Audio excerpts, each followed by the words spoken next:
So, ang goal natin dito is to highlight the Friday and Saturday with holiday. So, na-highlight na natin last week yung weekend natin. Okay, which is the Friday or the Saturday. So, ngayon, idadagdag natin yung holiday. Okay? So, didiretso na natin. Bago kaya pag pinindot nyo yung Alt-OD, kailangan mo nang naka-highlight kung ano yung gusto nyong i-condition. Okay? Sa conditional formatting, highlight natin yung gusto nating i-highlight. Okay? Sa conditional formatting natin kasi, gusto natin i-highlight yung Saturday, yung whole row, and then yung Friday, and then yung Saturday. So, ididiretso na natin. Okay? But before we proceed, kailangan discuss ko muna sa inyo yung match. Okay? So, yung match kasi, gagamit tayo ng match dito. Yung sa match natin, ano ang trabaho ng match? Ang match, meron tayong how many arguments? Okay? Equals match. So, din sa match natin, meron tayong tatlong arguments. Okay? So, yung lookup value, tatandaan nyo yung lookup value, kung ano yung hinahanap natin. Okay? Yun yung lookup value natin. Yung lookup array, lagi siyang single column or single row. Yun yung lookup array natin. Okay? Diferensya dun sa may table array ng VLOOKUP. So, yung lookup array, either a single column or a single row. Basta range siya. Okay? And then yung match type natin is kapag hinahanap natin ay number, gagamit tayo or yung approximate, gagamit tayo ng 1 or omitted. Kapag ang hinahanap naman natin ay exact or text, gagamit tayo ng 0 or false. So, mas madaling gamitin ang 0 kaysa sa false. Kasi ang false, how many character? 5. So, tatype ka pa ng false. Unlike sa 0, 1 character lang. Okay? So, dito, lookup value. Ano yung hinahanap natin? Hinahanap natin ito. Yung May 21, 2016. Okay? So, kiklik natin siya. And then, saan natin siya hanapin? Comma. Nasaan ba yung holiday natin? Ito yung holiday natin. So, highlight natin yung holiday. So, pagka-highlight ng holiday, either highlight nyo yung ganyan, and then F4, kasi kailangan naka-fix. Pag binaba kasi natin, kailangan hindi magbago yung holiday natin. Okay? And then, comma, 0. Kasi exact ang hinahanap natin. Okay? So, meron tayong match, A4, and then O $4, which is our holiday, and then i-absolute nyo, comma, and then 0. Okay? 0. Then close parenthesis, enter. Okay? NA siya. Bakit NA? Kasi wala siya doon. Okay? Ano lang dapat yung mag-number? Yung 530. So, pag dinrag natin pababa yan, nasan yung 30? Ito siya, di ba? So, yung 1 natin, ito. So, ibig sabihin, kapag nakita niya doon, sasabihin niya kung pang ilang row. Ito, first row, di ba? Anong hina-highlight natin? From here to here. Di ba? Pang ilang row yung 530? Unang row, di ba? So, yun yung nakita niya, kaya nag-number siya. Okay? So, meron tayong logical test na function. Kasi ang gusto natin, pag in-apply natin, di ba, sabi natin, kapag nag-apply tayo ng conditional formatting, kailangan ang result ng formula natin or ng function natin ay true. Di ba? Kailangan true. So, meron tayong function na tatanungin natin na ito ba ay number. Ito ba ay number? False. Kasi error ito. Ito ba ay number? False. Ito ba ay number? False. Ito ba ay number? Yes. True. So, true siya. So, kaya lalagay natin ng is number. So, magtatanong tayo, ito ba ay number? And then, close parenthesis. And then, enter. So, meron tayong false, and then, makikita natin dito ay true. Kasi nandun siya. Di ba? Halimbawa, nilagyan natin ng, let's say, 522. False siya, di ba? Gawin nating holiday yung 522. Ilalagay natin doon. So, 522,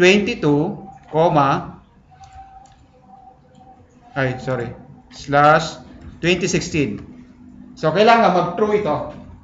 In-enter ko. Nag-true siya, di ba? Kasi kasama na siya dun sa holiday. Okay? Hindi nag-true? Kailangan mag-true yan. Okay? So, ito, true na to. So, ngayon, last week, meron tayong or, yung ginamit natin yung text function, di ba? Yung text function last week. Natatandaan niyo yan? Okay? Kung ang text natin is equals to Friday, or yung text natin is equals to Saturday. Isasama natin ngayon itong formula nito. So, didiretsuhin natin ngayon. Merong two-way para ma-highlight natin yung weekend and yung holiday. So, depende na sa inyo kung anong gagamitin nyo. Pero, mas madali yung isa. Okay? Kaysa dito. Pero ipapakita ko lang sa inyo to. Kasi alam nyo na mag-highlight yung text. Using text, di ba? So, lalagay natin dito. So, i-delete ko siya. Okay? So, i-highlight ko. And then, Alt-O-D tayo. Alt-O-D. Okay? Sa Alt-O-D, maglalagay tayo ngayon ng bagong formula. Okay? So, ano yung formula natin? Use a formula. Equals. Ilan yung magiging condition natin ngayon? Unang condition is, kailangan Friday. Pangalawang condition is, kailangan Saturday. Pangatlong condition is, holiday. So, tatlo siya. So, tatlong logical test ang gagamitin natin. Okay? Using OR. Okay? So, equals, lagay kayo ng OR, and then open parenthesis, kasi meron tayong unang ginamit na OR, which is the function OR, and then open parenthesis, ano yung unang condition natin? Yung text natin, text, open parenthesis, kasi yung text is another function, gumamit tayo ng open parenthesis. Okay, ano yung itetest natin? I-check natin, ito ba ay Friday? Okay? Kung ito ay Friday. So, A4, lagyan natin ng A4. Kaya lang, ano yung i-fix natin? Nasaan yung reference natin? Anong column? Column A, di ba? So, kapag column A, ibig sabihin, i-fix natin yung column, yung A. So, tatanggalin natin yung $sign dun sa 4. Okay? So, F4, F4. Okay, comma, double quotation, tatlong D. And then double quotation, close parenthesis, tatanungin natin, ito ba ay equal sa Friday? Double quotation, double quotation. Okay? So, maliit siya. Mamaya, kukopya natin yung formula. Kasi hindi, kahit napalakihin natin siya, copy, kahit na ito lang na muna, okay? So,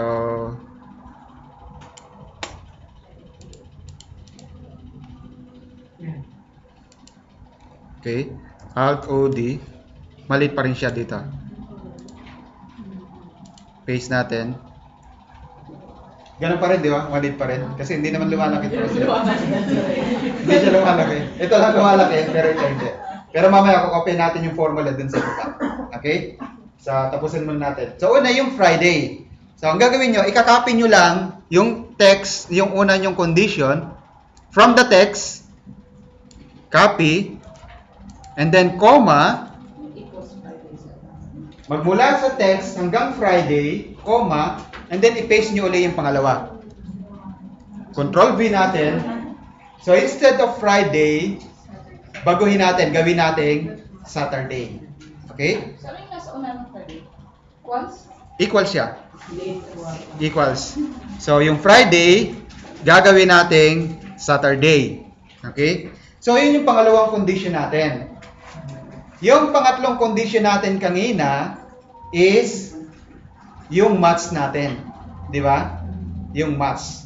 So lalagay natin comma, is number ba siya? So yung is number, ano yung tinatanong natin is number kanina? Yung gumamit tayo ng match. So lalagyan natin ng match. So match. Okay? Ano yung hinahanap natin sa match? Hinahanap natin ito. Di ba? So pag hinanap natin yan, ilalak uli natin yung column. Comma, saan natin siya hahanapin? Doon sa holiday. So hanapin natin sa holiday. Ito yung holiday natin. Okay? And then comma, ano hinanap natin? Exact, di ba? So 0 siya. 0. And then close parenthesis para dun sa match. Close parenthesis para dun sa is number. And then close parenthesis para dun sa or. Kasi ilan yung ginamit nating open parenthesis. Kung ilang ginamit nating open parenthesis, ganun din yung close parenthesis. Kung ilan yung ginamit nating function, ganun din yung number of open parenthesis and number of close parenthesis. Okay? So kung gumamit tayo ng tatlong function, yung or, is number, and then yung match, gagawin natin tatlo rin. Okay? And then format. So yung format natin, let's say, lagyan natin ng fill, yellow, and then okay, okay. Is number, match, if, kulang pa. Close parenthesis kasi dalawa, di ba? Tatlo siya. Okay. And then, okay. So, nakita nyo rito, palitin uli natin para kita natin. So, nakita natin dito, yung 5:30, asan yan? Monday siya pero nag-highlight, di ba? And then, yung 5:22, anong araw siya? Sunday, pero nag-highlight. And then, let's say, highlight natin yung Wednesday ng 6/8. So, type natin dito, like for example, holiday ng 6/8. 6/8/2016. So, mag-highlight siya. Okay? So, ito yung isang way na medyo nakalito at medyo mahirap kung di niyo siya pag-aaralan talaga. Okay? So, yung another way, siguro ito yung gagamitin nyo. Okay? So, pakita ko yung another way. Ito siya. So, sa another way natin, so, kakopy ko siya using control and then drag. Okay? Or yung long method is right-click, move or copy, and then create a copy. So, same lang din yon. Okay? Kaya lang using keyboard and mouse, control and then drag nyo lang. Okay? So, ito na siya. Tanggalin muna natin yung, clear muna natin yung formula natin. Okay? Delete rules. Apply. Okay. Dito naman ang gagamitin natin is, narinig nyo na yung Network Days International. Okay. Sa Network Days International, madalas ginagamit ito sa mga project. Like for example, meron kayong project. Okay? Ang project nyo ay binigyan kayo ng date. Starting date and then end date. Ilang araw nyong gagawin excluding the weekends and the holidays. Kung meron mga holidays. Okay? So, ibig sabihin, kapag ginamit nyo ang Network Days International, ang result ng formula nyo ay number, which is the number of days excluding the weekends and the holidays. So, yun yung gagamitin natin. Okay? So, mag-start tayo. Like for example, equals. So, nagbigay siya ng from starting date 5/21 to end date 6/12. How many working days except the holidays? Okay? So, ipapakita lang natin kung anong gamit ng Network Days International. Okay? Sa Network Days International, meron tayong start date. Di ba? Ano yung start date natin? Ito, di ba? So, start date muna tayo. Ito. Okay? Which is 5/21. Okay? 5/21 ang start date natin. Comma. Ano yung end date natin? 6/12. Okay? 6/12 tayo. Comma. Okay. So, kung hindi nyo memorize ito, like for example, gumagawa kayo ng conditional formatting. Nakalimutan nyo na ang end ng number ng weekend is 7 kapag ang weekend nyo ay Friday and Saturday. 7 ang ilalagay nyo. Okay? Pero kapag Friday lang, ang ilalagay nyo ay 16. So, 16 yung Friday only. 16 ang ilalagay nyo. Ngayon, kung hindi nyo kabisado yan, ito ang tricks. Kapag hindi nyo kabisado, meron tayong 7 days a week. Di ba? Sa 7 days a week na yon, ano ang weekdays at ano ang weekend nyo? Mag-i-start kayo sa Monday. Okay? Monday kayo mag-i-start. And then, ipapalog nyo siya sa double quotation. Ang weekdays, ilalagay nyo as 0. And then, ang weekend, ilalagay nyo as 1. Okay? Ang weekdays is 0, ang weekend ay 1. So, hindi tayo maglalagay ng number ng weekends kasi same lang sa ilalagay natin. Mas madali kasing tandaan yung ilalagay natin kaysa dito. Okay? Mas madaling tandaan yun kaysa i-memorize nyo pa to. Okay? So, double quotation.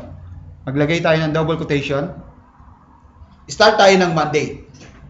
Ang Monday nyo is weekdays, lalagay kayo ng 0.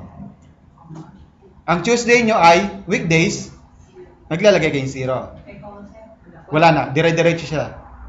Kung ang Wednesday nyo is weekdays, 0. And then kung ang Thursday nyo ay weekdays, 0. Anong Friday? Weekend. So, 1 nyo. And then Saturday, weekend, 1 nyo rin. And then yung Sunday, weekdays. Weekdays yan. Kasi weekend sa atin. Pero weekdays dito. Okay? So, 0 siya. 0. And then double quotation.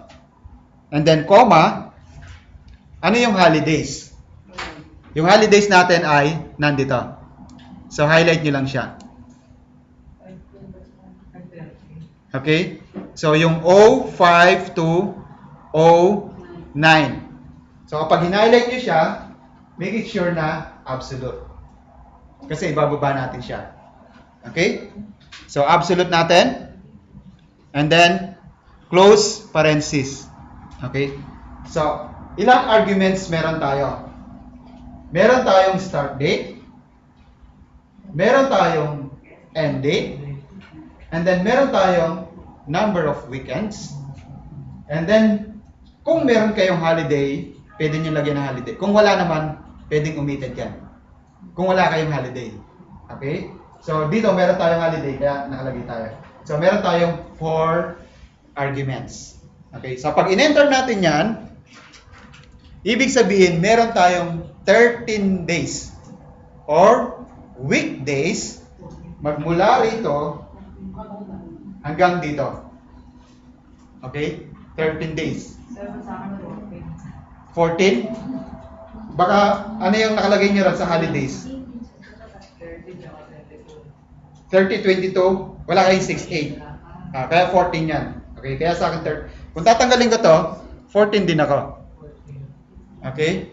So, ibig sabihin, meron kayong 14 days to finish the project kung nag-start kayo ng May 21 at natapos kayo ng June 12. Excluding the holidays and the weekend. Okay? Pero ang goal natin, hindi yon. Ang goal natin is to highlight the weekends and the holidays. Okay? Kung ang starting date natin ay same, starting date natin ay May 21 at ang end date natin ay May 21, so chine-check natin ang magiging result lang natin either 0 or 1. Bakit 0 or 1? Kasi chine-check lang natin ito ba ay weekdays or weekend. Ito ba ay kasama sa holiday or hindi. Yun lang chine-check natin, di ba? So ibig sabihin, kapag change natin yon, yung 4 arguments natin, i-change natin ng start date to end date with same number. So lalabas lang dito ay either 0 or 1. Kapag 0, ibig sabihin, so ilagay natin into formula. Okay? Ito yung formula natin. So i-highlight ko siya. Okay? Equals network days international start date. Ano yung start date natin? A4. So pag binaba natin, kailangan natin dollar sign yung A. Column A. So F4, F4, and then F4. Di ba? Dollar A4. And then comma, ano yung end date natin? Same din. Yung same. Same A4 din. Okay? Kasi tinetest natin yung bang date na yon ay weekend or weekdays or holiday. Okay? So same din. So kahit copyhin nyo lang yung A4 or maglagay lang kayo ng $A4. Okay? Comma. So kung hindi nyo alam ito, lagyan nyo ng yung double quotation 0000110. Or kung alam nyo naman, lagay lang kayo ng 7. Okay? 7 lang. Kasi pag ito, hindi siya lumalabas dun sa conditional formatting. Dito lang siya lumalabas. Kaya mas madaling kabisaduhin yung 000. Okay?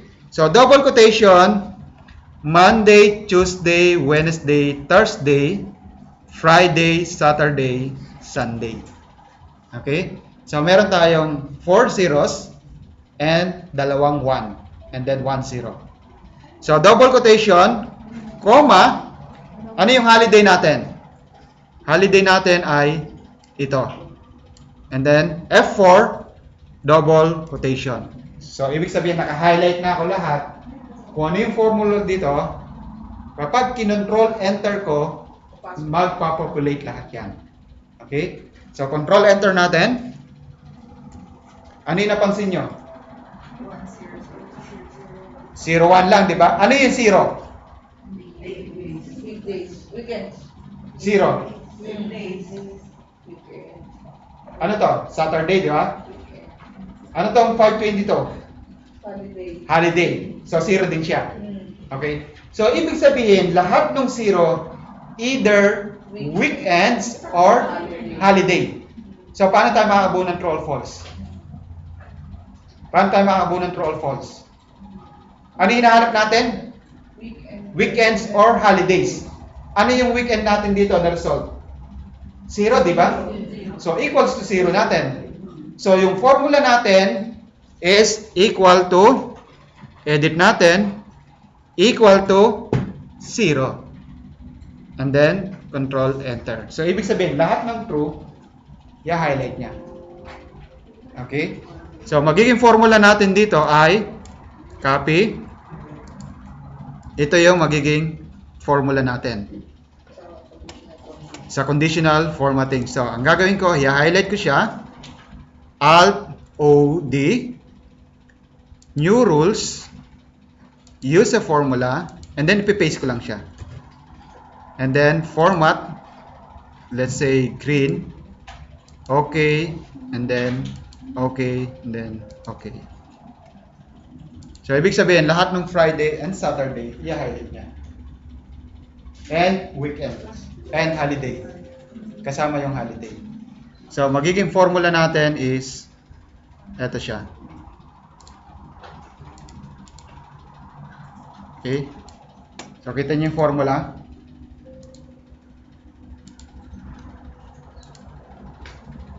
So, ito yung formula natin.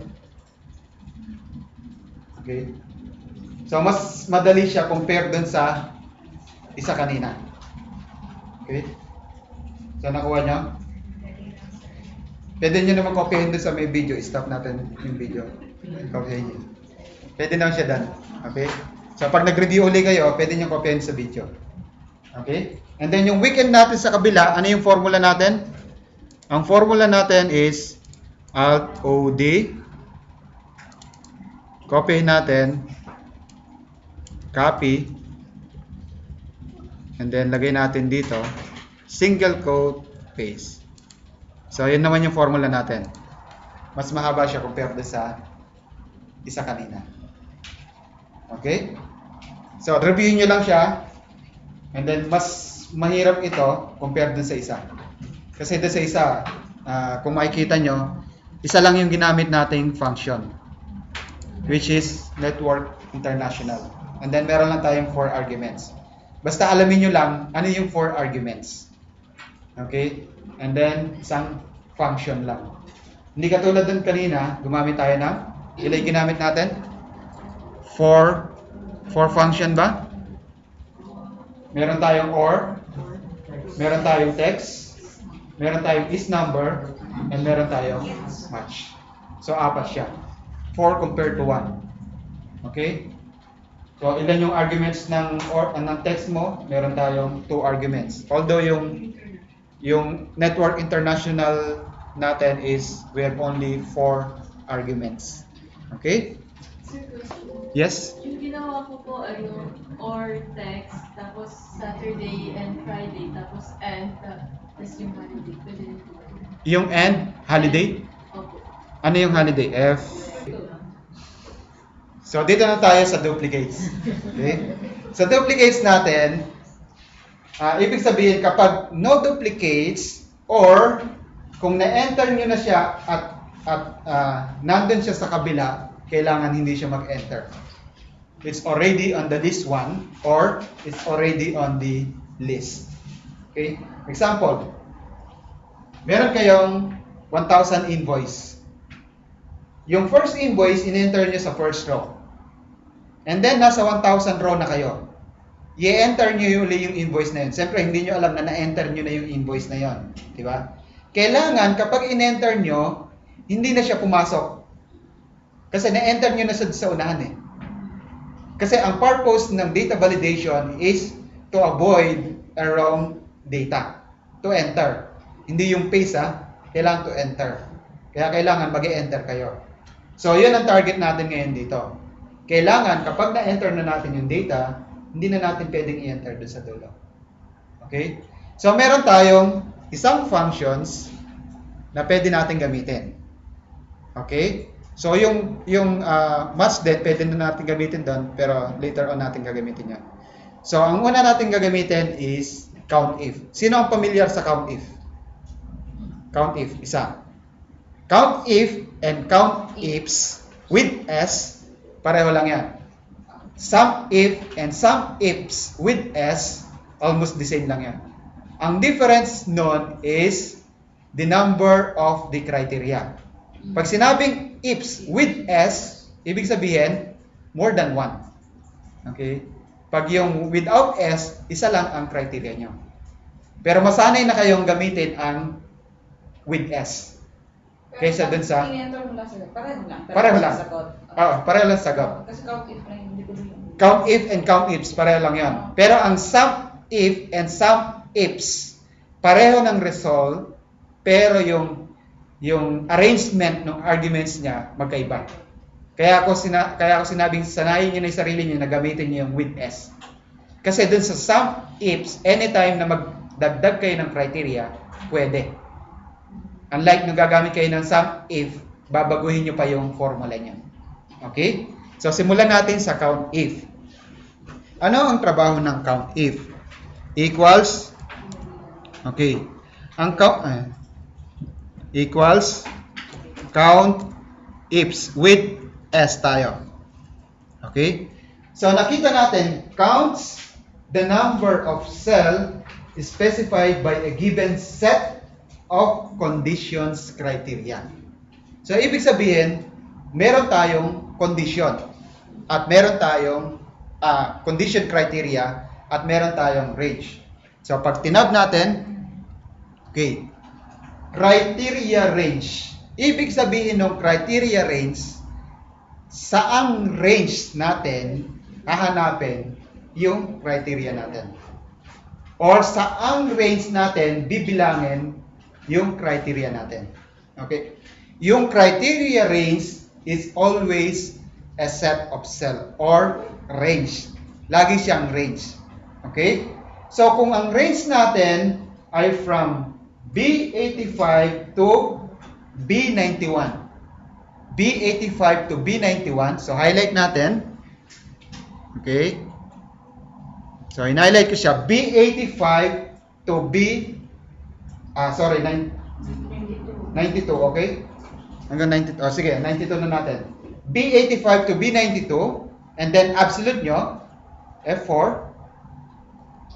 Comma. Okay. Ibig sabihin, yung criteria 1 natin, yung first cell. Okay? Yung first cell natin, bibilangin niya ilang beses nag-appear yung sunset dito. Kasi ito yung range natin eh. Ito yung criteria natin. So, comma, and then lagay natin yung kung ano yung laman nito. Okay? Kung ano yung laman niya. And then, i-close natin. Enter. Okay? So, ibig sabihin ng count if, ilang beses nag-appear yung sunset sa range nito? 1 siya, di ba? So, pag dinrag ko siya pababa, yung sunshine, ilang beses nag-appear? Isa lang. Yung quad, ilang beses? Isa lang. Yung Carlota, isa lang. Halimbawa, naglagay ako ng sunset. Sunset. Enter. Ilan siya? 2, di ba? So, ibig sabihin, 2 beses siyang nag-appear. Okay? So, 2 beses nag-appear yung sunset natin. Kung lalagyan natin ng another one,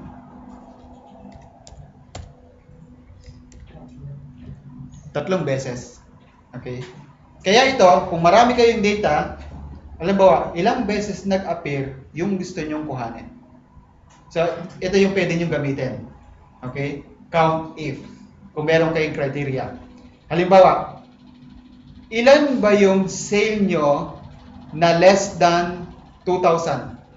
So, bibilangin niya yan. Okay? Kung ilan siya. Or, kung isa-sum nyo, sum all the sales that less than 2,000. So, isa-sum niya. Okay? Pwede yan. Sum if yun. Yun yung sum ifs natin. Okay? So, dito. So, paano tayong makagagawa ng logical test na hindi dapat tayo mag-enter ng duplicate? Kapag nag-enter tayo ng duplicate, anong number na siya? 2 or 3 or 4 or 5, di ba? So, ibig sabihin ay, kapag unique siya, unique value, anong value ng count if? 1 lang. So, ibig sabihin, kapag 1 lang, 1 lang yung gusto nating i-enter, di ba? So, ibig sabihin, yung formula natin na count if, i-equal lang natin sa 1. So, ibig sabihin nito, kapag nag-enter tayo dito, equals to 1. Then, enter. And then, drag natin. Okay? So, true. Diba? So, ngayon, kukopihin natin yung formula natin. Okay? Yung formula natin kanina, copy. And then, Alt, DL. Kinopya natin yung formula natin dito, di ba? And then, highlight natin, parang conditional formatting din yan. I-highlight nyo kung ano yung gusto nyong lagyan ng validation. Okay? So, highlight natin. Then, Alt, DL. Bago kayo mag-Alt, DL. So, Alt, DL. And then, pupunta ngayon tayo dun sa custom. Kasi gumawa tayo ng formula. Okay? So, sa formula natin, ipipaste natin ngayon yung nilagay natin formula. Count ifs A parang 8 ba yun? B 85 pala. Parang 8 kasi. B 85 to B 92. Okay? And then okay natin equals to 1, di ba? Okay. So bakit na-enter natin ito? Kasi bago natin inilagay yung data validation, nandiyan na siya. So tanggalin natin. Tanggalin natin lahat. Okay? False siya lahat, di ba? Enter ako ng Roger. Papasok hindi? Papasok hindi? Papasok kasi Roger pa lang enter ko eh. Enter ako ng Amy. Enter ako ng Ruth. Enter ako ng Hannah. Nakarating na ako sa 1,100 na line. Enter ulit ako ng Roger. Papasok hindi? So hindi na dapat. Kasi duplicate na siya. Okay? So kahit saan man kayo makarating, either nasa 5,000 kayo, kung i-validate nyo yung data nyo, kahit nasa 5,000 row pa kayo, kung na-enter nyo na dun sa unahan, hindi na papasok yan. Mag-error na siya. So ito, alam nyo naman mag-customize, di ba? Kung yung message, and then yung title, and then yung message. So ilalagay nyo lang dun sa may alert nyo. Huwag makulit. No duplicate. Okay? So ayan lang yung paglalagay ng no duplicates. Ito yung reference nyo. So same lang din siya dun sa, kapag nakita niya na dun sa list 1, hindi niya na pwedeng i-enter dun sa data nyo. Pareho lang din yun. Okay? So clear tayo doon? Ito yung pag-enter natin ng no duplicates using the count if. Count ifs. Count if or count ifs. Okay? Same lang din yan. Okay? So clear po tayo doon? Kailangan sumagot. Sir, ang ginagawa ko doon, naha-highlight siya, nagre-red. Sa conditional formatting yan. Ganun. So, Parang pag nag-red siya, nagkulay siya, ibig sabihin meron ka duplicate. Pwede yan. Dun sa may conditional formatting, di ba pinakita natin before, sa conditional formatting natin, na kapag nandun na sa kabilang list, magkukulay siya. Pero pwede nyo rin gawin na, kapag nandun na sa unahan, at in-enter nyo siya, kailangan magkulay. Okay? Magkukulay naman siya. Basta ang importante, lagi nyo tatandaan, sa conditional formatting and data validation, kailangan yung function nyo or yung formula nyo, kailangan ang logical test niya ay true. Ang sagot niya ay true. Okay? So, ang difference lang nitong dalawa nito, kasi dun sa conditional formatting, mag-highlight siya kapag true, and meron pa siyang another condition, or condition pala, para mag-highlight. Any number except 0. Kung ang result ng function mo ay 1, magkukulay siya. Kung ang result ng number mo ay 2 or 3 or kahit anong number pa yan, magkukulay. Except dun sa data validation, kung ang result ng function mo ay number, hindi siya pwede. Kailangan ay true lang. Okay? Yun lang yung difference ng dalawa na yan. Kaya, most of the time, yung ginamit nyo sa conditional formatting, pwede nyo rin i-apply sa data validation. Or vice versa. Okay? So, may tanong? May tanong? Okay. So, punta na tayo sa 8:30. So, punta na tayo dito sa round. So, madali lang naman itong round natin. Sa round natin is about the numbers. Okay? Okay? Sa numbers tayo. Yung sa round, ang rules natin sa round is yung normal na rounding of numbers lang. Okay? Halimbawa, meron tayong, so mag-sample na lang tayo ng 2.1956. 2.156. Okay? So kapag ni-round off natin to the nearest 10, it means 2 decimal point. So 2.156 magiging 2.16, di ba? Equals round, and then ito, comma, 2. Then enter. So 2.16. So ibig sabihin, equal or greater than 5 is magdadagdag siya. Kapag less than, hindi siya magdadagdag. Okay? Yan yung round off natin. Yung normal na round off. Okay? Yung round down naman, ibig sabihin ng round down is kahit ng decimal point niya ay 5 pataas, 5, 6, 7, 8, 9, kapag sinabi mong round down, hindi niya dadagdagan yung number. Okay? Halimbawa, 2.156. Lagyan na natin 2.159. 2.159. Okay? So, hanggang 9 siya. Expected na sagot dyan is 2.156. Pero pag ginamit mo yung round down, wala siyang pakialam dun sa 9. 2.15 pa rin siya. Equals round down, comma, 2. Then close. Okay? Ibig sabihin, kahit na anong points niya, either 1 to 9 pa siya, wala siyang pakialam dun sa next points. Okay? Yun yung round down. Kapag round up naman, syempre, reverse. Reverse naman siya. Kahit ang point niya ay 1 lang, dadagdagan niya yan. Halimbawa, ang example natin is 2.151. Pag ni-round up natin to the nearest 10, so magiging 60 na siya kasi meron kang 0.1. So 60 na yan. Okay? So ito, pag gamit natin, kapag ang tinutukoy natin ay decimal, gagamit tayo ng positive. So then meron tayong how many arguments sa round? Meron tayong 2 arguments. First is the number. Second is the number of digit. Okay?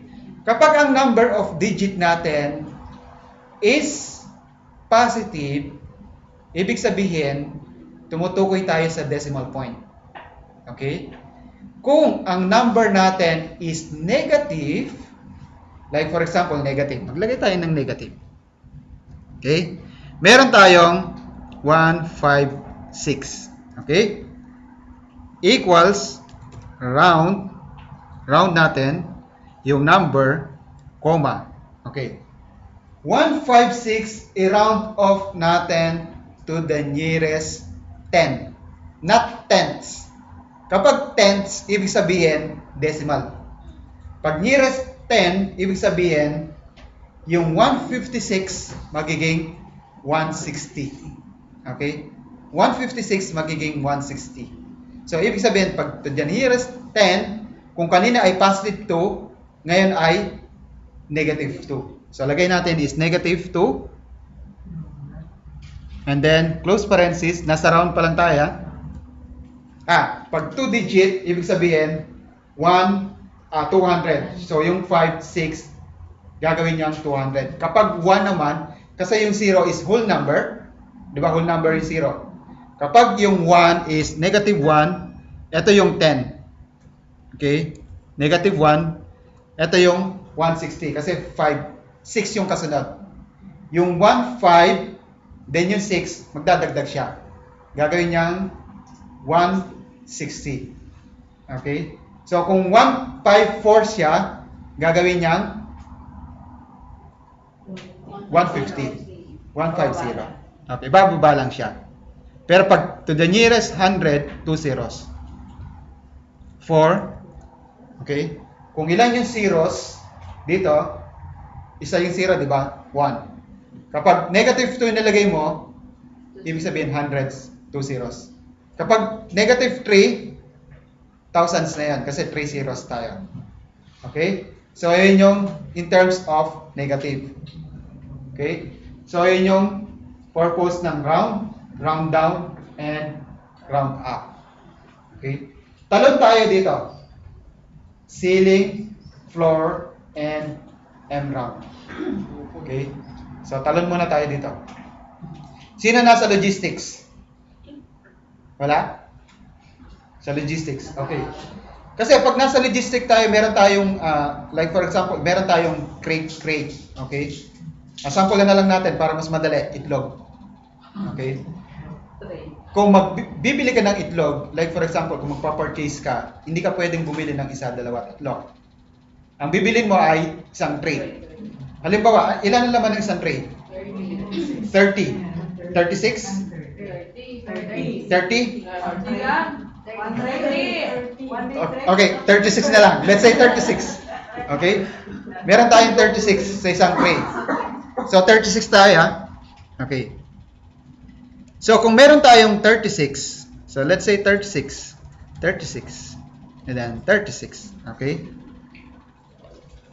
So, meron tayong 36. Meron kayong consumption or sales na nag-arrive kayo ng, let's say, inanalyze niyo siya. Nagko-consumption ako ng ganito, meron pa akong stocks na ganito, ilan yung dapat kong bilhin. Okay, ganyan sa analysis yun eh. Lalo na kung magpa-planning kayo. Okay? So, planning nyo, ilan ba yung nabenta nyo? Ilan pa yung stocks nyo? Ilan yung benta nyo per day? Ilan pa yung pinaka-stocks nyo? Ilang araw pa tatagal?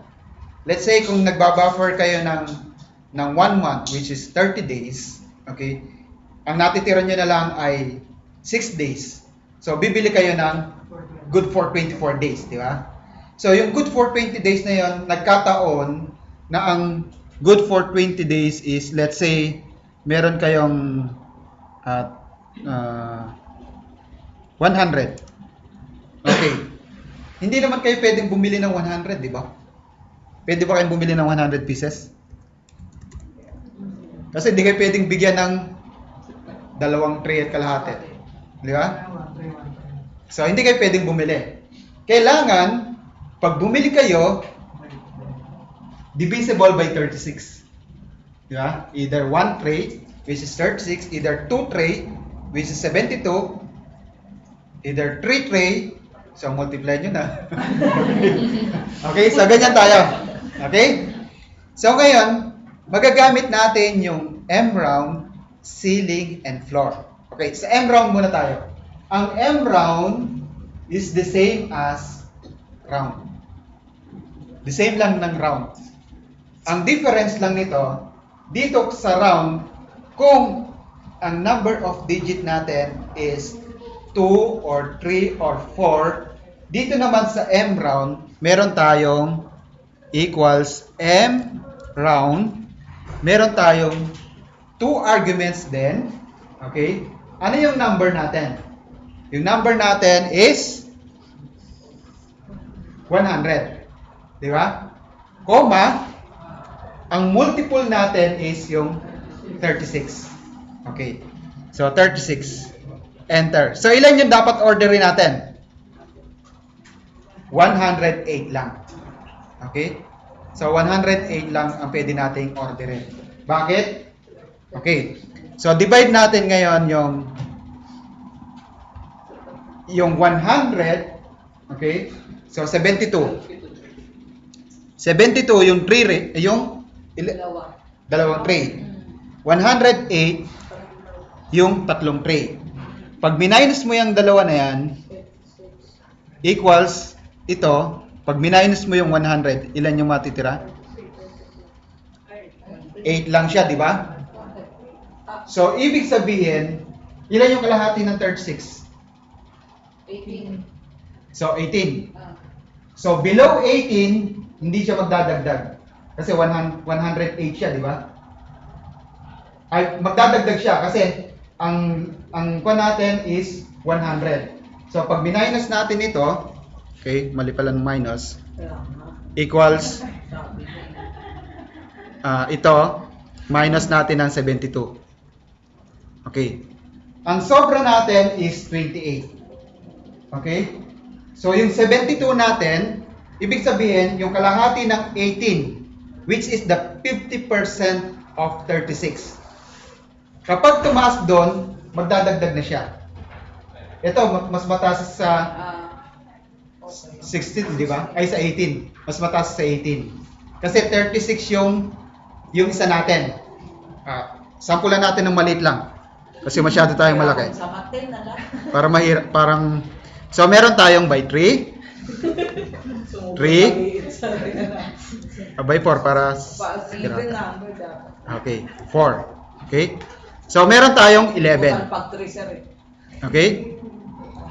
Meron tayong 11. So, kapag 11 ito, 12. Kasi, more than 50% yung 3. Di ba? 8 yung kasunod. 4, 8, 12. 11 ito. So, 8, magdagdag ka ng 3. So, alin mas malapit? 8 or 12? 12, di ba? Kaya 12 itong sagot natin. Pero kung ang nakalagay natin is 10, same pa rin siya kasi under siya ng 50%. Pero pag 11 siya, ano mangyayari? Ay, pag 9 siya, magiging 8 na siya. Kasi mas malapit siya sa 8. Okay? So, yun yung M round.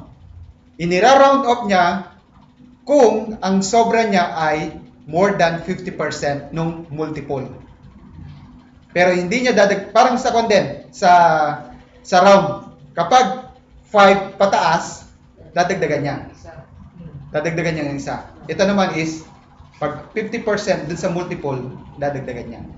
Okay?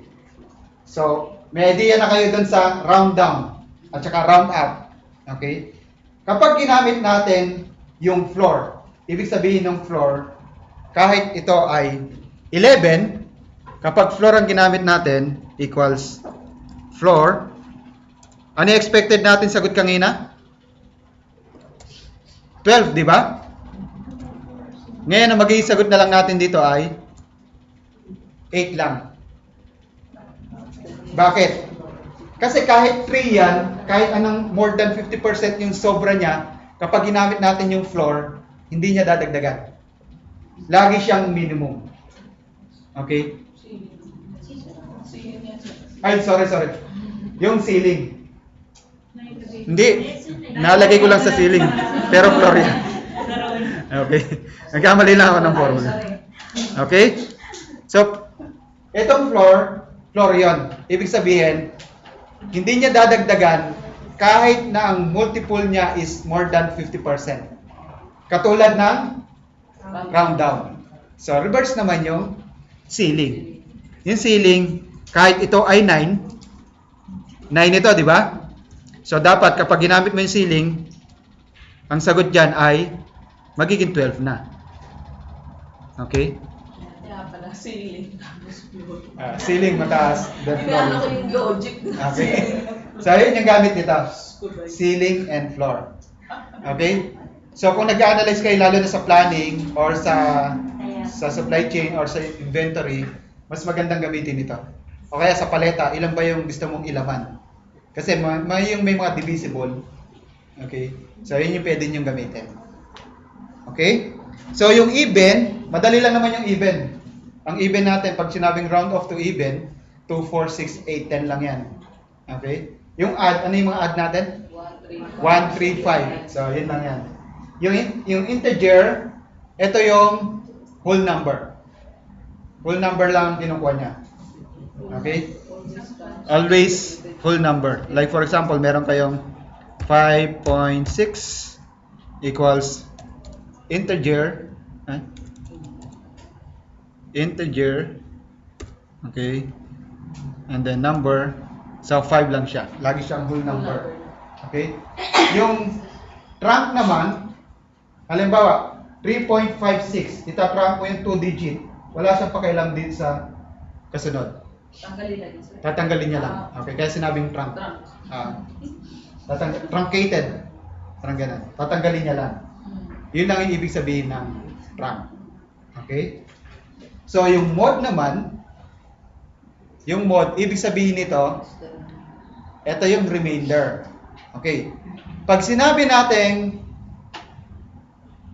kung ang divisor mo ay 2, ang possible na sagot mo na mode ay dalawa rin. 1 and 0. Dalawa siya. Kung ang divisor mo ay 3, ang possible answer mo ay 3. Ano yon? 0, 1, 2. Kung ang divisor mo ay 5, 5. Ang magiging sagot mo, possible sagot mo ay 5 din. Which is 0, 1, 2, 3, 4. Okay? Ano yung mod? Yung remainder. Halimbawa, ang divisor natin ay 2. Ang number natin ay 5. 5 divided by 2. 2. 2, remainder, ano yung sobra? Remainder 1. 1, di ba? So, yun yung mod, yung 1. Okay? 4 divided by 2. 2. Ano yung remainder? 0. Kaya yun yung sagot, 0. Okay? So, pag ginamit natin yan, so, ang divisor natin is 2. Dividend ba yung tawag natin dyan sa 4? Okay? Equals mod and then 4, yung number natin, and then comma, ano yung divisor natin? 2. Enter. So, 0. Kung ito ay 5, ang sagot dyan ay 1. Kung ito ay 3, kapag 3, ano yung mga possible sagot natin? 0, 1, and 2. So, try natin. Okay. 5 yan, di ba? Kung ang number natin ay 6, anong mod natin? 0. Kung ang number natin ay 7, mod natin? 1. Kung ang number natin is 8, mod natin ay? 2. So, ibig sabihin, hindi. Whole number. Whole number. Okay? So, ano yung application nito? Ang application nito is, halimbawa, gusto nyong i-highlight, sino yung nag-audit? Wala? Na-audit. Sa audit kasi, like for example, sa inventory. Okay, sa inventory ulit tayo. Nagkaroon kayo ng stock take.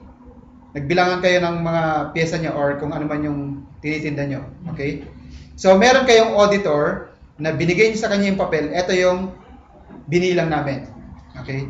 So, yung auditor nyo, kukuha ng soft copy, sabihin niya, gusto ko lang bilangin yung every 5th row or every 10th row. So, pwede yun i-highlight niya yung every 10th row or i-capture niya yung every 10th row. Pag highlight niya, gamit ang conditional formatting. Kasi i-highlight mo eh. Pag in-extract niya naman, gamit ang advanced filter. Pwede yan, advanced filter. Okay? So, gamit natin yung mod later on. Okay? So, yun yung purpose ng mod. Highlight every 10 or every 5 or every 4, kahit anong gusto nyo. Okay? So, yun yung mod natin. Okay? Next. Sir, teka. Yes. Kanina ko pa napapansin yung F6. Yung? May nagpapalit na. Yung? Kada edit mo, na pumapalit yung date niya. Saan date? Sa now. Kanina ko. Asan? Andun sa huling date na ano mo sir. Para sa paano yung ginagawa sa right ko. Ayun o, yung date. Di ba pag Eto? in-edit mo, magkakabi siya kung last, kung kailan mo siya last na in-edit. Saan now? Ito. Sa now. Oo. 853, 855. Ha? Yung formula lang. Hindi. Now lang, yun lang yun. Yun lang yun yung now. Ibig sabihin ng formula ng now, kasi karamihan, today ang ginagamit niya, di ba? So yung today is day, yung now is day plus time. Yun lang yung sama nyo. Okay? So walang kinahalaman to kasi pag sinuha mo yung whole number, 10-1 lang kasi nasa pan siya ng integer, di ba? So yung whole number lang kukunin mo, hindi kasama yung time. Okay? Next. Sino na nakagamit ng paste spatial sa inyo? Ilan na nagamit niyo sa paste spatial? Formulas, values, formats, comments. May nakagamit ng comments? Okay. So ibig sabihin, validation may nakagamit na? Wala pa rin. Ito, may nakagamit na? Okay, wala tayong pakialam dyan. Dito lang tayo. Okay? Sa comments, ibig sabihin, pag pinaste spatial nyo comments, Ang paste nyo lang ay yung mismong comments. Kaya sinabi niyang comments. So, pag nag-copy kayo, paste comments. Comments lang. Pag validation lang ipipaste niya. Pag format, ibig sabihin, Ano yung format? kung ano lang format, nung kinopy mo, format lang ipipaste niya. Pag values, values lang. Pag formulas, formula lang ipipaste niya. Kapag lahat, pati yung format, lahat siya, kung mayroon siyang comments, kung mayroon siyang validation, kung mayroon siyang formats, kung mayroon formula. Lahat yun. Iyon yung Control-C and Control-V. Ibig sabihin lahat. Okay? Pero, magpo-focus tayo.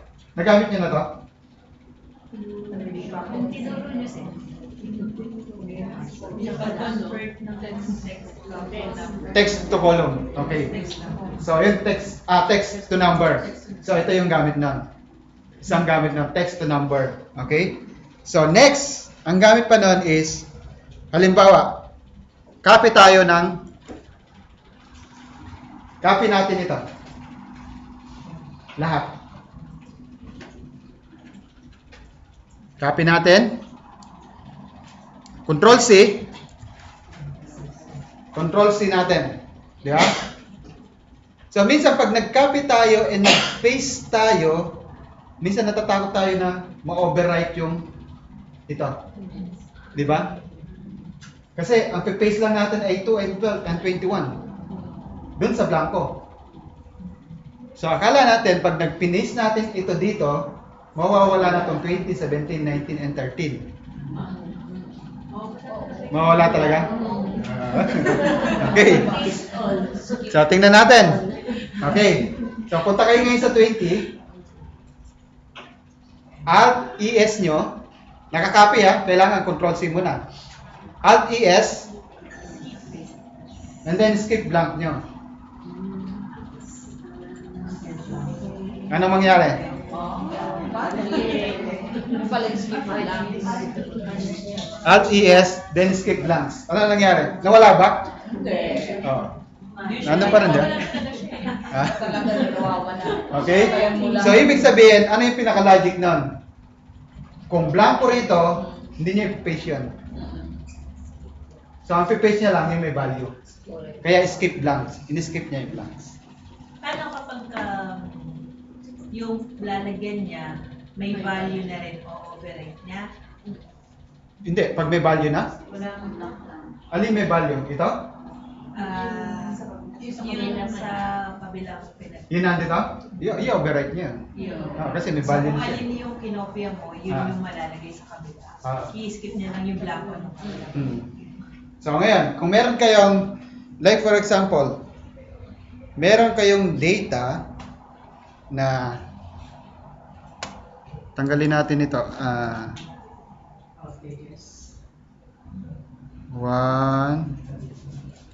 Maglagay kayo ng data. Hindi, later na yan. Later na siya. Okay? So next is, alam na natin yung formats, alam na natin yung values, alam na natin yung formulas. Transpose tayo. Ano ang trabaho ng transpose? Ang transpose is from vertical to horizontal or horizontal to vertical. Vice versa. Yan ang purpose ng transpose. Okay? So halimbawa, itong January, February, March, gusto nyo nandito siya. Naka-vertical siya.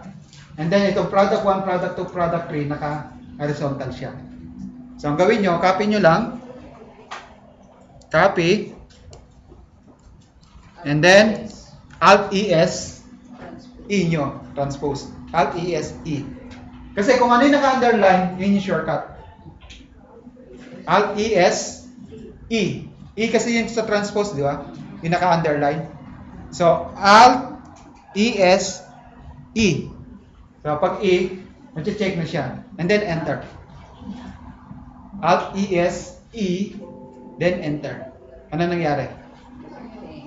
Baligtad siya. Copy nyo muna. Control-C kailangan. Yung book table. Highlight nyo muna yung book table. And then, copy. Control-C. And then, Alt-ES. And then, E. Okay? So, nag-change siya, di ba? Yes. Tapos, So, ibig sabihin, yung values natin ay from vertical to horizontal. Okay? So, clear tayo doon? May tanong? Ha? May tanong? Ano tanong? Control C, and then punta kayo sa baba, Alt ES, echo, and then S, and then click mo yung transpose. And then okay. Nag-okay siya. So, ayan, Alt ES, then transpose. So, mag-change yung format niya from vertical to horizontal. Okay? So, clear tayo doon? Okay. So, meron tayo ring function na transpose. Baka malito kayo. Itong ginamit natin is using the spatial transpose. Pero meron din tayong formula na transpose. Ang transpose formula natin is ito yung isa sa mga function na ginagamitan ng array formula. Yung kanina nabanggit ko, using the Control Shift Enter. Okay? Halimbawa, meron kayong product. Anong pagkakaiba nito dito? Kasi dito pag nag-edit kayo, hindi naman change dito. Di ba? Hindi na na-change. Okay? Copy, paste. Okay? So, delete ko siya. Highlight nyo. Mag-copy kayo. And then, paste nyo.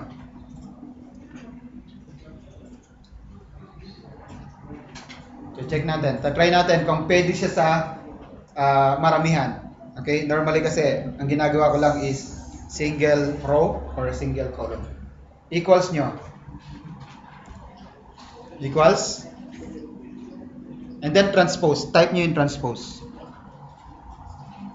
So, mag-copy rin transpose, di ba? Okay. And then open parenthesis. Ano yung array natin? Ang array natin is buong ito. Highlight nyo to. Buo. So, highlight natin. Okay. Naka-highlight na siya, di ba? And then close parenthesis nyo.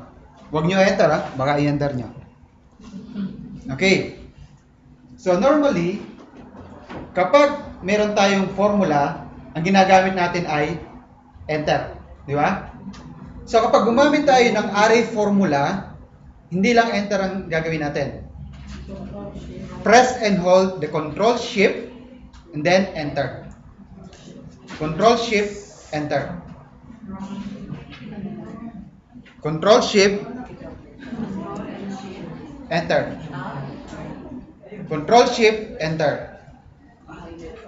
Nag-con siya, di ba? Nag-change siya. Anong difference nito? Pag nag-change tayo dito, automatic mag-change ito. Kasi naka-formula tayo. Okay? Kasi meron tayong formula eh. Kapag nag-change tayo, mag-change din dito. Unlike dito, naka-values na. Okay? So, lumabas? Lumabas? F. So, ano yung napansin niyo sa formula nyo? Nakita niyo yung formula? Meron siyang curly bracket. Sa formula, tumingin kayo sa formula bar. So, hindi nyo pwedeng ilagay ng manually yan. Mag-e-error. Ibig sabihin, lahat kasi ng formula natin nagsisimula sa equal. Ito kasi, pag nakita nyo yan, automatic na gumamit siya ng array formula. Which is the Control Shift Enter. Maraming gamit yan. Yung array formula na yan. Pagdating sa advanced or sa expert, kung meron mga expert, kasi medyo complicated na yan. Complicated na yan. Okay? So, isang simple na application yan. Kapag meron kayong, like for example, meron kayong product, minumultiply nyo lang. Okay? So, mag-multiply tayo. So, meron tayong 1, 2, 3, 4, 5. And then meron tayong 5, 4, 3, 2, 1. Maglagay kayo ng numbers. Okay? Sabihin natin, 1 times 5. 1 times 5, 5. And then drag natin. And then equal natin dito sa dulo. Anong sagot? 35, di ba? Okay. LWG. So, meron tayong column with data. Equal siya dun sa yung dimension niya. Kung ito ay 5, 5 din ito. I-multiply natin ito. Ito ang sagot. Pagkatapos nating i-multiply, i-add natin. Okay? So, sa array formula, kahit wala na to, i-diretso na niyang kunin yung 35. Pwede siya. Okay? So, paano natin gagawin yan? So, dito tayo sa pangalawa. Palilitawin natin yung 35. Equals sum. Okay? Meron tayong sum. Ano yung kaninang ginawa natin? Ito times dito. Ito times dito. Ito times dito. Ito dito. Then, isa-sum natin. So, ngayon ang gagawin natin, kasi ang sum natin nag-expect lang ng single cell. Single to single. Ang gagawin natin ngayon, ito, multiply dito. So, paano natin gagawin yan? Ito, times, ito. Okay? And then, close parenthesis. And then, hindi nyo pwedeng pindutin yung enter dyan. Control, Shift, Enter.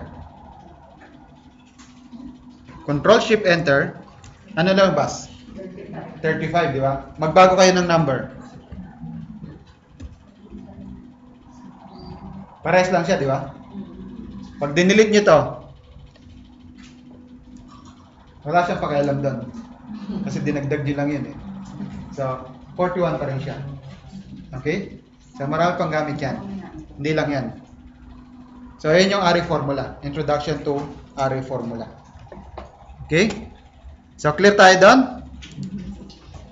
Okay, break muna tayo ng 1 minute.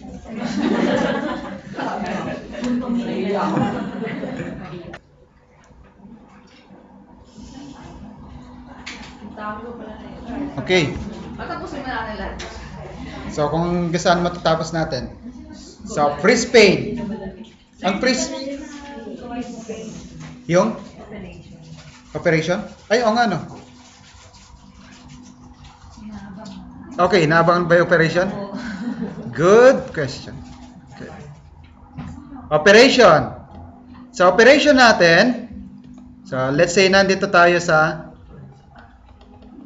meron tayong, madali lang operation na yan. Ang operation kasi, so, katulad nung addition, kapag addition, magdadagdag lang tayo. Kapag subtraction, magma-minus lang tayo. Kapag division, magdi-divide lang tayo. Kapag multiplication, magmo-multiply lang tayo. Tapos na. Okay? So, di ba, ginamit natin yan yung conversion ng text to number? Naalala yung text to number? Kapag yung text, kapag ang ginamit natin ay add and subtract, ang kakopyahin natin ay 0. Di ba? Kasi any number, mag-add tayo ng 0 and subtract 0 is the same number. Okay? Kapag 1 naman ang kinopya nyo, ang gagamitin nyo ay division and multiplication. Kasi any number multiply by 1 or divide by 1 is same number. Okay? So, mas magandang gamitin ito. Halimbawa, meron kayong target or meron kayong budget. Gusto nyo increasean ng 10%. Lahat. Halimbawa, ganito yung budget nyo. 10%. I would like to add 10% in every month. So, ang gagawin nyo lang, pag nag-add kayo ng 10%, ibig sabihin, 100% plus 10% is 110%, di ba? So, yung 110% na yun, pag kinonvert nyo into numbers, 1.1 or 1.10. Okay? So maglagay kayo ng 1.10 or 1.1 kahit saan, basta blanco. Okay? Kahit na dito nyo ilagay equals 1.1. Okay? So kahit saan nyo ilagay yan, 1.1. So ibig sabihin, itong 32 kapag nilagyan natin ng 10%, ano yung 10% dito? 3.2. 32 plus 3.2. 35.2, di ba? So kailangan 35.2 yung sagot natin diyan. So ang gagawin niyo lang, i-copy niyo. Copy niyo yung gusto niyo idagdag. And then highlight niyo lahat. Yung gusto niyo dagdagan. Na-highlight na lahat, di ba? And then Alt-ES niyo rin. Ganun same din. Alt-ES, same procedure. Values. Ano yung gagawin natin? A-add tayo, di ba? So, click nyo lang yung add. And then, okay.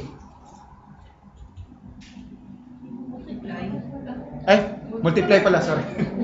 Multiply. So, click nyo lang yung multiply. Okay. Siguro yung basa nyo, bakit kaya add? Kinilik na lang basta yung add. Okay. So, multiply. And then, okay. Ano labas? Di ba? 35.2, 35.2, 30.8. So, lahat yan nadagdagan ng 10%. Okay? So, yun lang yung purpose ng operation. Without using formula, nakagawa tayo ng nag-add tayo, nag-subtract tayo, nag-multiply tayo, and nag-divide tayo. Okay? So, yun lang yan. So, clear tayo doon? Pwede kayong mag-subtract, pwede kayong mag-divide, pwede kayong mag-multiply. Let's say gusto niyo dagdagan ng 10 or subtract niyo ng 5. So subtract natin ng 5. So lagay niyo rito 5. And then lagay natin dito, copy. And then highlight niyo uli. Alt-ES values, subtract naman. So, ibig sabihin, lahat ng value mo, babawasan ng 5. So, 35 magiging 30.2, 28 magiging 23.6, then okay niyo siya. Okay? So, yun lang yung purpose ng yung operation. So, clear? Clear tayo doon? Yes. Okay.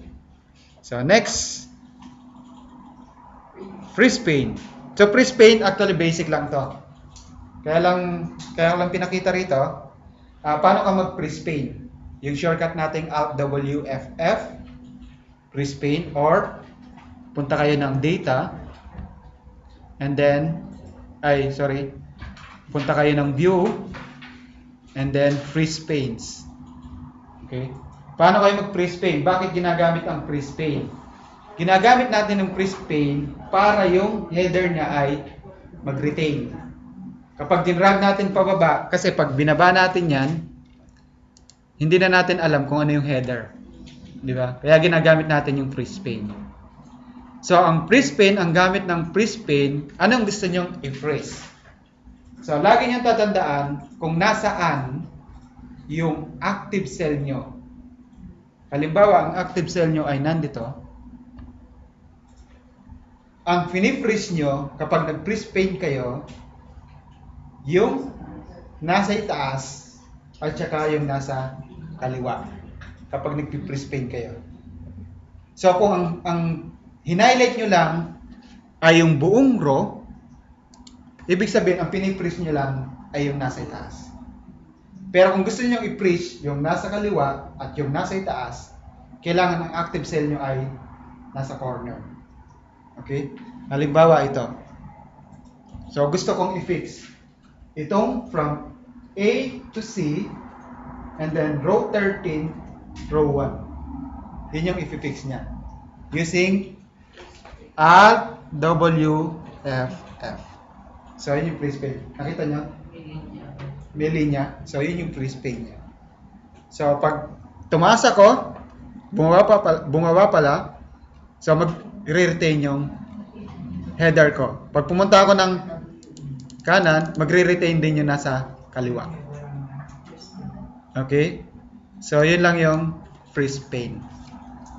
Okay? So, clear? So, actually, pang kwan lang talaga yan. Pang basic. Okay. Nandito na tayo sa logic. True or false. If function. Okay. Ito na yung favorite natin. If function. Kasi pag sinabi mong Excel, hindi nawawala ang if function. Ano yung mga hindi nawawala sa Excel? Pag may interview. Sino na na-interview rito sa mga office? Pag sinabing Excel, alam mo ba yung if, alam mo ba yung VLOOKUP, alam mo ba yung pivot table? Yan yung hindi nawawala sa mga tanong. Okay?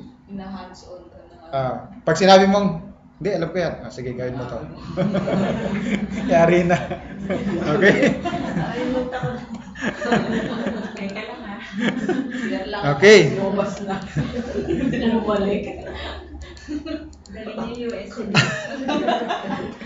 Pero pag kayo nag-interview sa inyo, pinakitaan nyo ng mga tricks, mapapabilib nyo kaagad yun. Puli mo agad. Kahit na- Ha? Pinatanggap na. Tanggap na kaagad. Pakitaan nyo lang. Shortcut. Lalo na yung mga shortcut, kung mabilis yung kamay nyo. Kasi kung maalam talaga kayo sa Excel, lalo na sa mga malalaking company, or kung meron kayong amo na nakagiliwan kayo, hahanap-hanapin niya kayo. Kahit lumipat siya, hahanapin kayo nun. Kasi meron na siyang trust sa inyo eh. So, ganun yung nangyari sa akin doon sa may previous company ko. Previous company ko, yun ang amo ko. So, nagustuhan niya ako.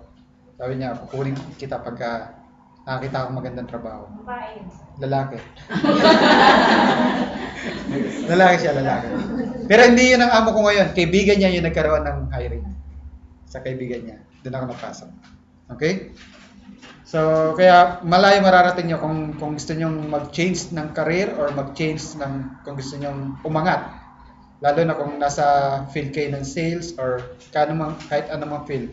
Kasi ang supervisory at ang managerial position, kadalasan na kailangan ng analysis siya or yung mga report, kailangan yan. So, ibig sabihin, edge nyo na kung marunong kayo sa Excel.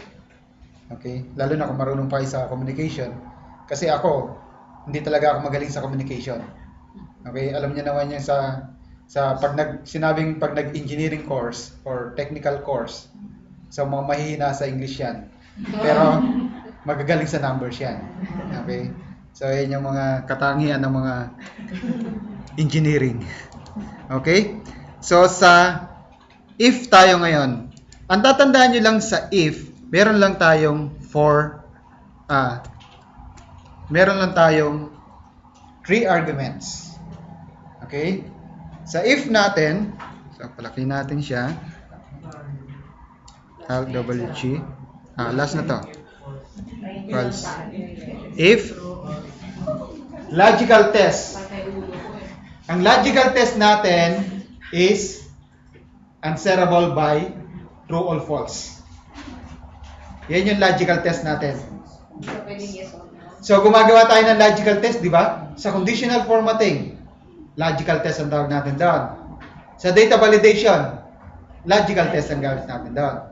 Okay? Pag pinag-usapan natin yung logical test, hindi nawawala ang comparative operator.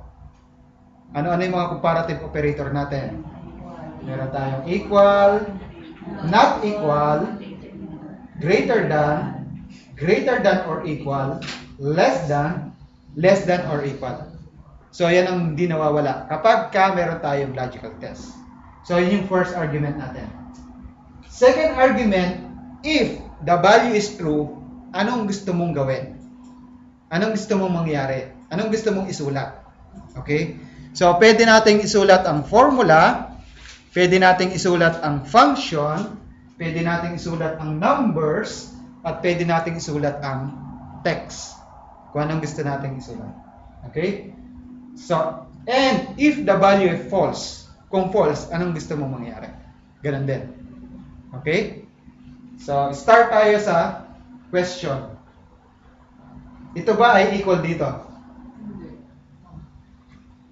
False, di ba? So, false ang sagot natin. Well, ang sagot lang natin either true or false. Okay? True or false. Alt WG. So, lalagay natin, equals yung comparative operator natin, di ba? So, equals, so, tatandaan nyo, lahat ng formula natin nagsisimula sa equals, di ba? So, equals, ito ba ay equal dito? Equal dito. False siya, di ba? Ito ba ay not equal dito? Yes. True. True. So, true siya. Equals, ito ba ay not equal dito? Ay naku, hindi gumagana yun sa akin. Okay. Talo ka. Ayoko niya. Ha? Sa first, Bakit false? Not equal. Parehong sila yung nasa Si 21, okay. Equals, ito ba is not, does not equal. Ito ay yung less than and greater than. So, shift less than and greater than sa C21. Okay? And then, enter. So nakita ko. Una nyo ilalagay yung less than. Nakita ko Nakita? yung grade lang ito. Saan? Nandito sa may apples. Pero yung yes na wala. Katabi lang yan. So, less than Ay grabe. and greater than. Yun yung symbol ng not equal. Nasaan? Ha? Pakita. True nga. Sa first? So, equal siya. Sa first, kailangan false. Ha? Equals? Ito ba? Which is 15.0. Equal ba siya sa 15.1? Hindi siya, di ba? Ha? Okay?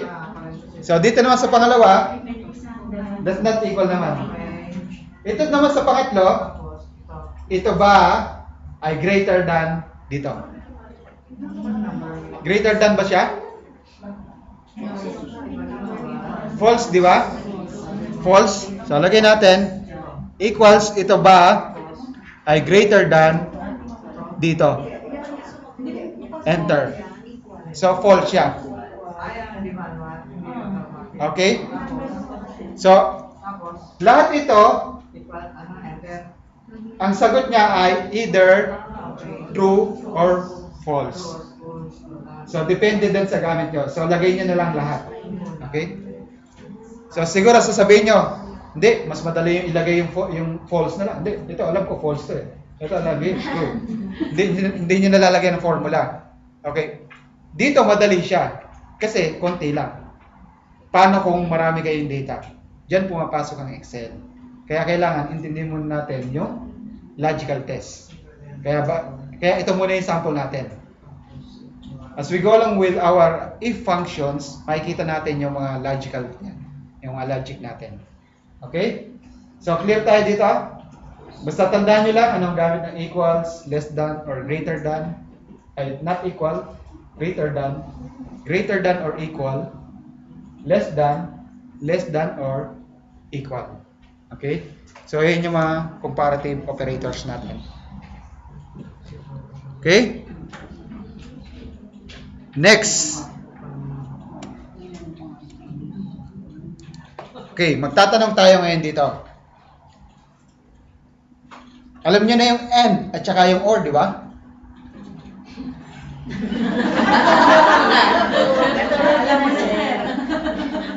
Alam niyo na yung and at saka yung or.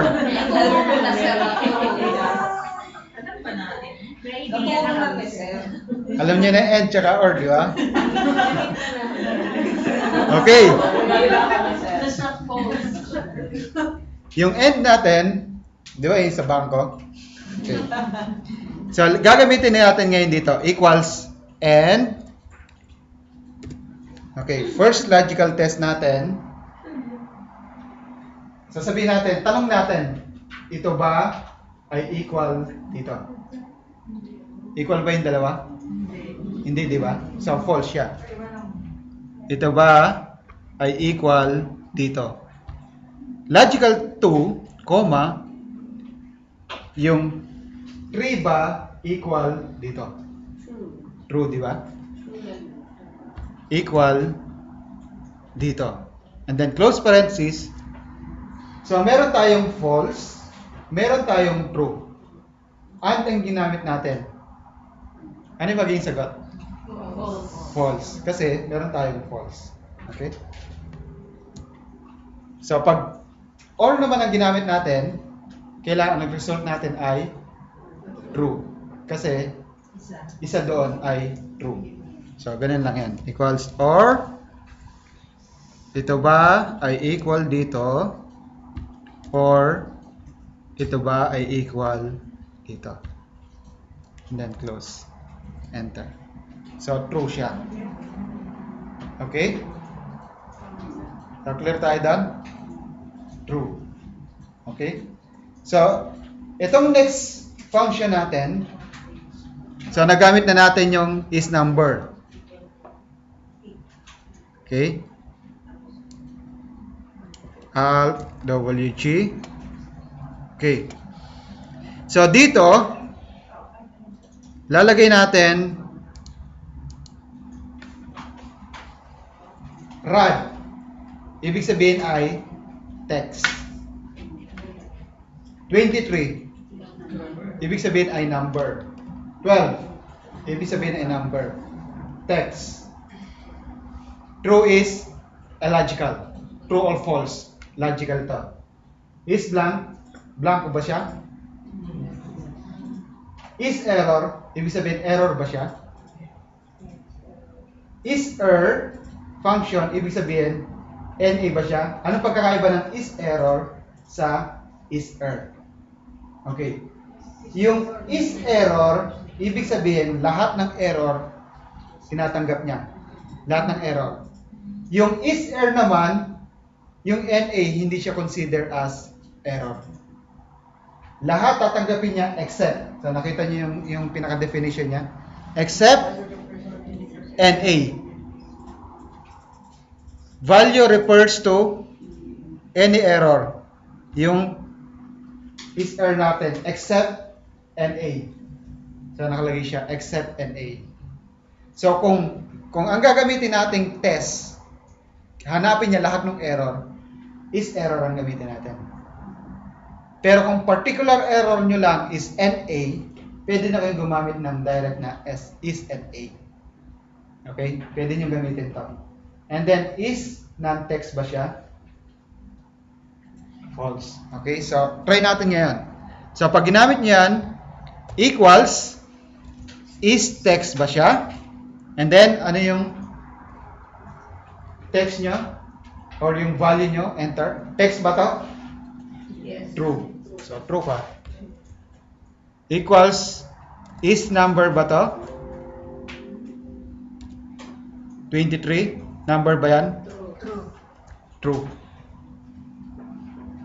Is text ba to? Baliktad. Equals, is text ba to? False. Equals, is number ba siya? So, true. So, ito, using the independent, kasi ito yung mga logical function natin. Ito yung tinatawag natin na logical function. Okay? So, tandaan nyo lang to. So, magagamit nyo rin yan. Katulad kanina, naggamit na natin yung is number. Okay? So, later on, magagamit nyo rin yan. So, clear tayo dito? So, diretso nyo lang lahat. Is number, is logical, and then up to is non-text. Okay?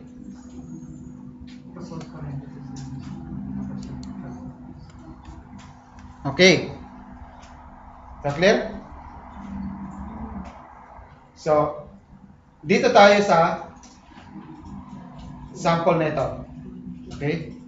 Meron tayong dalawang gagamiting function, which is text and is number. Pero kahit gumamit tayo ng dalawang function, same result yung makukuha natin. Okay? Same result siya.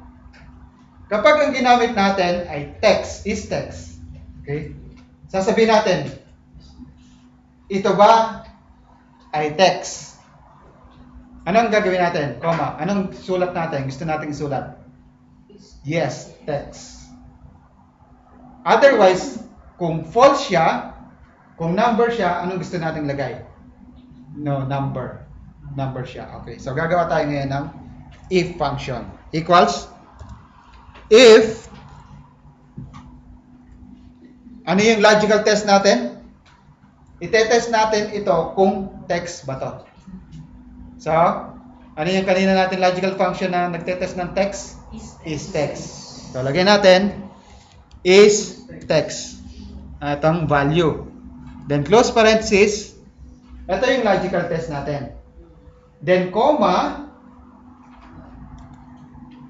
Anong gusto mong isulat or mangyari kapag ang sagot mo ay true? Kapag ang sagot mo ay true, anong gusto mong isulat? Let's say, sabihin natin text. Okay? Double quotation, text. Double quotation. So, kapag ito ay true, yes, text siya. Pero kapag false, ano sasabihin natin? Number siya. Okay? So, dalawa lang ang pagpipilian natin. Either text or number. So, double quotation, number. And then double quotation, close parenthesis, enter. So, pag drag natin yan,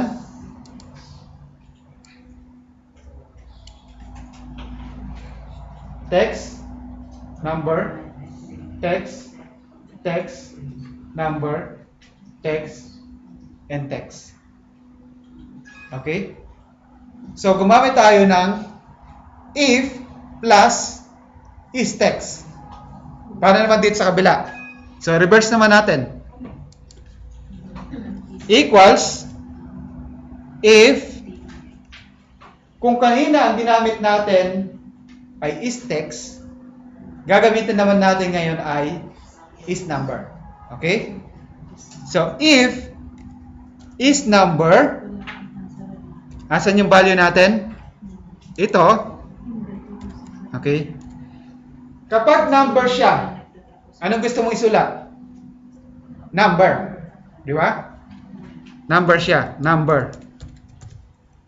Otherwise, kung hindi siya number, text siya. So, double quotation, text. And then close parenthesis, enter. So, same result, di ba? Pero magkaiba ng function. Okay? So, depende kung saan lang kayo, paano nyo i-analyze yung data. Kasi merong mga data na maraming solusyon. Okay? So, depende lang sa inyo kung paano nyo i-analyze. So, minsan, ang ginagamit nyo, ito ba ay greater than? Yung isa naman, ang gagamitin, ito ba ay less than? Di ba? So, parang ganito lang din yan. Okay? So, clear tayo sa paggamit ng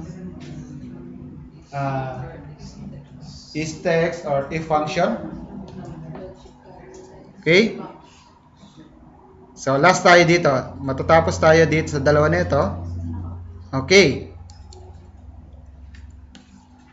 Ito yung merong percentage ng bonus. Okay? So, hindi pesos to, dollars to. Okay? Kung ang sale nyo is greater than the target, makakakuha ka ng 200. Greater than. Depende sa inyo kung paano nyo i-analyze. Either greater than or equal. Okay? Depende kung sabihin sa inyo na, yes, bibigyan din natin yung 6,000. Kahit 6,000 siya, bibigyan din natin. Ang gagamitin nyo, greater than or equal. Pero kapag sinabing hindi natin bibigyan ng 6,000, bibigyan lang natin is 6,000.1. 6,001. So, greater than lang. Okay? So, gagawin natin ngayon dito. Equals, if the sale, this is the sale, ito, sales of the month, is greater than, dito, sa sale, sa bonus ay sa hurdle, di sa target, pinaka-target nyo. Kung ang sale ay greater than sa target, anong gusto nyo mangyari pag greater than? Meron siyang bonus. I-click nyo to. Kasi ito yung bonus niya. Di ba? Otherwise, kapag hindi siya greater than, kapag walang bonus, sabihin nyo ay either better luck next time or nga. Sorry. Okay? So, lagyan natin ang nga. Again. Okay? Try again later. So, nakanganga ka na lang. Then, close parenthesis. And then, enter. Nga. Okay? Pero kapag ito ay, let's say, hindi, meron akong $1 dito, dagdag ko na kaagad. So, isa na lang.